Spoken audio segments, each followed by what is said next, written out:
রাজ্যে নতুন অঙ্গনারীর কর্মী নিয়োগ, মোট শূন্যপদ 1900টি।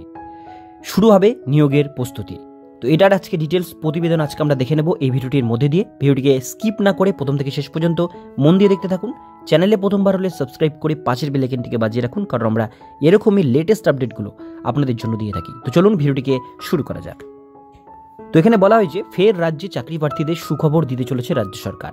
লোকসভা ভোটের আগেই রাজ্যের 1900 জন মহিলা চাকরি প্রার্থীকে বিভিন্ন অঙ্গনারী কেন্দ্রে নিয়োগ করার উদ্যোগ নেওয়া হয়েছে সরকারের তরফে। এই বিপুল সংখ্যক নিয়োগটির রাজ্যের উত্তর 24 পরগনা জেলার বিভিন্ন অঙ্গনারী কেন্দ্রগুলিতে হবে।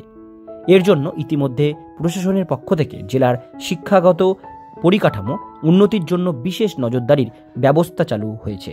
এই জেলাতে অঙ্গনারী কেন্দ্রের সহায়িকা এবং কর্মী পদে নিয়োগ করা হবে। জেলা প্রশাসন সূত্রে পাওয়া খবরে জানা গিয়েছে যে অঙ্গনারীর কর্মী এবং সহায়িকা এই দুই ধরনের পদ মিলিয়ে মোট 1900টি শূন্য পদ রয়েছে। এখানকার সমস্ত শূন্য পদেই মহিলা কর্মীদের নিয়োগ করা হবে। মোট 1900 শূন্য পদের মধ্যে অঙ্গনারীর কেন্দ্রের কর্মীদের জন্য বরাদ্দ রয়েছে 1600টি শূন্য পদ। অন্যান্য 300 শূন্য পদে সহায়িকা নিয়োগ করা হবে। এই নিয়োগ নিয়ে জেলা প্রশাসনের পক্ষ থেকে খুব শীঘ্রই অফিসিয়াল নোটিশ প্রকাশ করা হবে। অঙ্গনারী কর্মী পদে আবেদন করার জন্য প্রার্থীদের শিক্ষাগত যোগ্যতা থাকতে হবে উচ্চ মাধ্যমিক পাস বা তার সমতুল্য। তবে উচ্চ যোগ্যতা থাকলেও আবেদন জানাতে পারবেন। এর সাথে ইচ্ছুক প্রার্থীদের বয়স হতে হবে ন্যূনতম 18 বছর এবং সর্বাধিক বয়স হতে হবে 35 বছরের মধ্যে।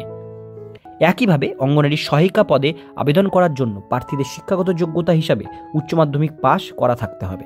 প্রসঙ্গত উল্লেখ্য, এতদিন পর্যন্ত এই দুই পদে আবেদন করবার জন্য 18 থেকে 45 বছরের বয়সসীমা রাখা হতো। তবে এবছর এই বয়সসীমা কমিয়ে 35 বছর রাখা হয়েছে। অর্থাৎ 18 থেকে 35 বছরের মধ্যে যাদের বয়স তারা এখানে আবেদন করতে পারবেন। এখনো পর্যন্ত পাওয়া খবর অনুযায়ী জেলা প্রশাসনের তরফ থেকে 29 জানুয়ারি নিয়োগ সংক্রান্ত বিজ্ঞপ্তি প্রকাশ করা হবে বলে জানা গিয়েছে। বিজ্ঞপ্তি প্রকাশের পর অন্তত 25 দিন অবধি এখানে ইচ্ছুক প্রার্থীরা আবেদন করতে পারবেন। এই নিয়োগের জন্য একটি বিশেষ কমিটি তৈরি করা হয়েছে, যার চেয়ারম্যান হলেন জেলা প্রশাসক। এই নিয়োগ সংক্রান্ত যে কোনো ধরনের অফিসিয়াল বিজ্ঞপ্তি বা আপডেট পেতে আমাদের চ্যানেলটির উপর অবশ্যই লক্ষ্য রাখুন এবং নোটিফিকেশন আপডেট সমস্ত কিছু পেতে যে কোনো জেলার আমাদের চ্যানেল সাবস্ক্রাইব করে পাশের বেল আইকনটিকে বাজিয়ে রাখুন, কারণ আমরা এরকমই প্রতিনিয়ত পশ্চিমবঙ্গের যে কোনো জেলার চাকরি রিলেটেড আপডেট আমাদের চ্যানেলে আপলোড করে থাকি। আপনারা দেখছেন আমাদের প্রিয় মাই ক্যাফে চ্যানেল।